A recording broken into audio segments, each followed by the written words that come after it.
Okay, so descriptive statistics, BMT 7. This is probably one of the easiest BMTs. It is kind of just basic math.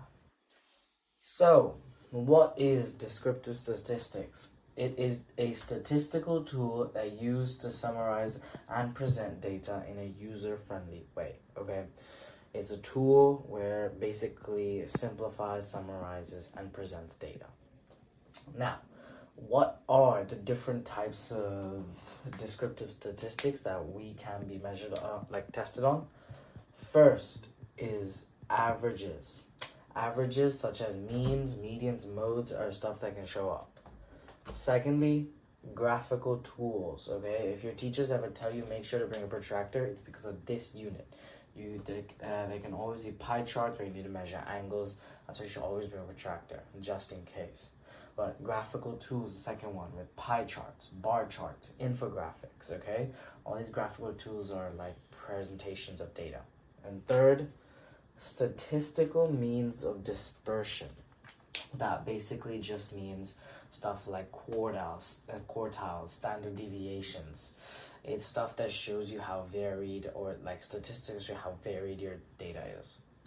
Now, let's go into standard deviation over here specifically, okay? Standard deviation is the statistical measure of variance of a set of values. When I mean variance, I mean like how spread apart, okay? How spread apart is the thing dispersed across the mean, okay? That is what I mean by a statistical measure of variance, all right? Is how spread out, how varied, how dispersed. Why do we, as a manager, as a business management student, want to look at standard deviation? It's because standard deviation gives you an indication of your dispersion, okay, which aids in your strategic planning and decision making as a manager. For example, okay, low standard deviation in, let's say, a supermarket environment means that your sales are a lot more consistent, because if you have week 1, okay, you have 5 sales, 6 sales, 7 sales, 5 sales, that's a low standard deviation. But if you have week 2, it has 3 sales, 1 sale, 7 sales, 9 sales, that's a high standard deviation, okay? So when we have low standard deviation, okay, let's say this is the supermarket with a low standard deviation, this means our sales are a lot more consistent, okay? So that means when we order our stock, okay, we can do that a lot more safely.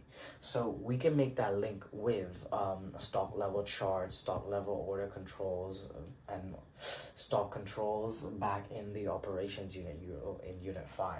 That's a link you can draw with descriptive stats. But when it's in this high standard deviation, okay, it leads to many uncertainties. What if we buy our stock and then we get 1 sale, then 2 sales? Then we waste a lot of money. So it's important as a manager to look at standard deviation. How do you calculate standard deviation? I'm not gonna lie to you, I'm not gonna explain this, because in a business management test, you will always be able to use your calculator, on which you can just do it there. So knowing this is kind of irrelevant, but if you want, you can write this down. And that's the whole unit. Yeah.